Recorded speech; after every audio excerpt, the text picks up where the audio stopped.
welcome back to World Crisis Radio. We want to hurry into our last segment. We got two important themes to cover here.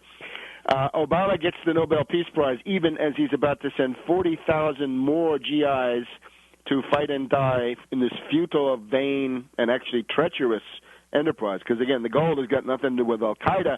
It's got to do with destroying Pakistan in an anti-Chinese move. Obama, based on the current tendencies, Obama will soon have 230,000 U.S. forces in the field in war, compared to Bush, where the top was about 160, 170,000, by my best guess. We'll soon have 110,000 in Afghanistan, 120,000 in Iraq. The guy's a bigger warmonger than Bush, and wait until the body bags begin to come home. Ask the Soviet Red Army what happens to you in Afghanistan. Now, behind the scenes, while Obama's getting the Nobel Prize, we have the War Council meeting. This is very interesting. Washington Post of October 7th gives you a picture.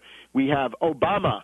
We have Biden, vice president, who is against the big increase. He wants to use Predator drones to kill people all over the place and thereby destroy Pakistan on the cheap. So Biden, Axelrod, Robert Gibbs, the press whore in residence, Robert M. Gates, Brzezinskiite Secretary of Defense, Foreign Policy, Douglas Lute. He is the former war czar of the Bush administration. He's included in. Joint Chiefs Chairman, Admiral Mike Mullen, Deputy National Security Advisor Dennis McDonough, Deputy National Security Counsel Mike Lippert, Deputy National Security Advisor Thomas E. Donlan, John O'Brennan, White House Counterterrorism, Susan Rice, the resident witch at the United Nations, the Intelligence Director, Dennis C. Blair, Hillary Clinton, Secretary of State, Chief of Staff, Rahm Emanuel, National Security Advisor James L. Jones. We got Leon Panetta of the CIA, Holbrooke, the mad bomber of Serbia, mad bomber-in-chief for Afghanistan, Pakistan, and Petraeus of the Central Command. Will they give McChrystal the 40,000 he wants? Bruce Riedel, by the way, is running the second policy review by Obama. So you're getting, of course, this atmosphere of flailing, bungling incompetence. The word in the Washington Post this morning, October 9th, the emerging goal for Afghanistan is to weaken the Taliban but not defeat them. Imagine asking people to die for the cause of weakening the Taliban, but not of defeating them. There's also bad blood between Obama and the military. Gates has warned a gathering of Army guys that you've got to be candid but private in your advice to the president. This was underlined by Jones saying, you want to talk to Obama, send it up the chain of command, McChrystal. The confab is going on. McChrystal was supposed to come to Washington, but the trip is delayed. The Army is not happy with this entire situation. We're going to have a halfway strategy, and this looks like a debacle in the making. My estimate, Obama may be close to breaking the U.S. Army in the same way that the French generals did it in 1917 at the Chemin des Dames when you had the big mutiny in the French army, right? The new Nivelle offensive of the spring of 1917. We've got the London Times saying that the morale among U.S. troops in Afghanistan is awful. They're demoralized. They're confused.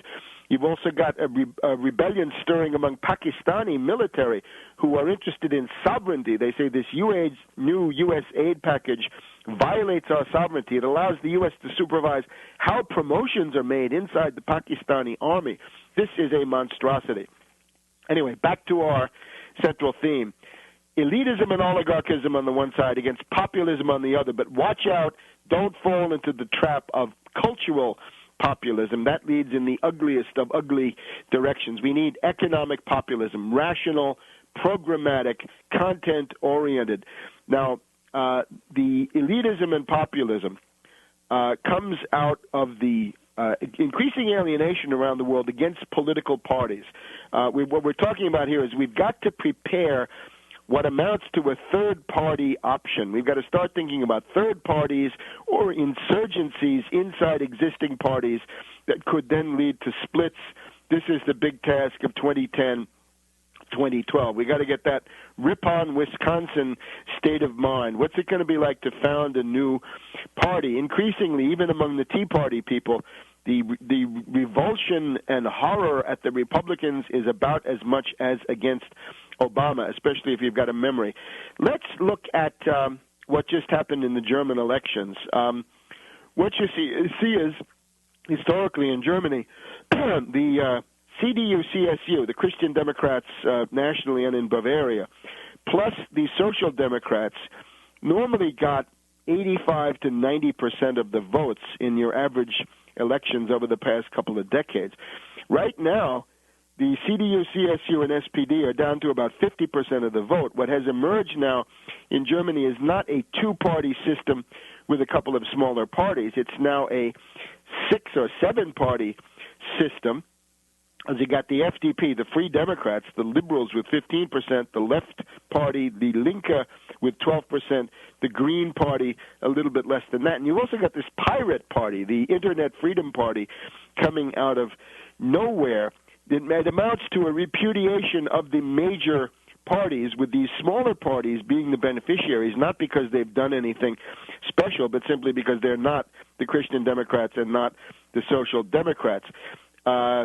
If you look at the interesting website Solenline.de, you'll see Michael Liebig, an interesting analysis of this, that all of these parties are absolutely sterile of ideas.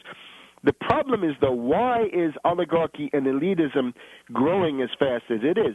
This has to do with the rollback of the New Deal. The acme of economic populism in the world is reached under New Deal conditions. It's the rollback of the New Deal by the Austrians, by the Chicago boys, by oligarchical and elitist forces. It's essentially the rollback of the middle class that sets the stage for this. Why should there be more oligarchy today than before? First of all, we've got this tremendous economic decline, deindustrialization, the falling standard of living. We've got the growth of globalization, the hot money casino economy that puts money in the hands of the few. The declining standard of living is even worse because people are not allowed to know that it's going on. You've got the increasing prevalence of secret intelligence agencies in society, this over-determination of reality that I've written about, the prevalence of political assassinations from the Kennedys to King, two more recent ones, the Pim Fortuyn in the Netherlands or Haider in Austria, sometimes right-wing politicians with some unsavory aspects, nevertheless perceived as enemies of oligarchy and purveyors of some kind of populism. Notice also the growth of media cartels, the increasing importance of television and paid advertising, and, of course, the passivity, the apathy, the demoralization of the average person. This gets you to the situation that we're headed into. The perspective would have to be, if you look at Iceland, and it's a good laboratory, that as the depression deepens, more and more people are going to be impelled into political activity. The problem is, will they find a group of cultural populist demagogues like the Dick Armeys and the leaders of the Freedom Works, the Tea Party hijackers, or will it be honest-to-God, effective economic populism of the New Deal type, obviously removing the mistakes and building on the successes? And I hope that's what it's going to be. That's what we've got to look for. The general tendency in the world is that elitism and populism are squaring off. The Nobel Prize is an expression of elitism and oligarchism in favor of a politician who is, again, getting to be widely hated by blue-collar working people, be they white, black, Hispanic, Asian, or whatever they are. There's also a huge fear of populism in the elite. In other words, this is what we hear from Pelosi, as well as from Obama, really, that populism is to be equated essentially with Nazism. So that's their argument. So let's get busy on the economic populist side and prepare alternatives, concrete programmatic candidacies for 2010, and indeed a populist primary challenge to Obama in 2012. Unemployment is rising. He just doesn't get it. This is not Obama's world. He looks at the stock market, and Geithner tells him that things are hunky-dory. That's a recipe for disaster. You'll see it in Virginia and New Jersey in the governor's races. See you next week.